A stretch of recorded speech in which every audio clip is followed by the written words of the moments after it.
how to get and use Pocket FM Premium version.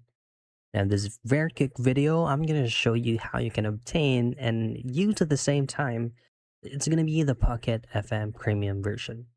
Now, it's very simple. So, of course, the very first thing that you will have to do is to pull up Pocket FM application. And by the way, make sure that you're running the latest version of the app so you will not encounter any issues while using the application. Now, for you to obtain the Pocket FM premium features is just by purchasing coin bundles, unlocking ad-free passes, or using daily reward system inside the official mobile application, which is this one. For you to purchase one, you just simply head straight into the specific settings at your lower right, which is going to be My Store.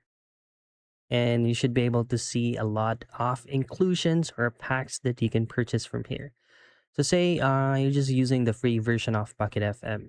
You will always be seeing ads by the time that you stream any types of available features here. So this is how you can purchase one.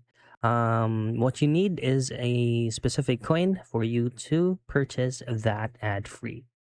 And that's it. That is how you get and use Pocket FM premium version.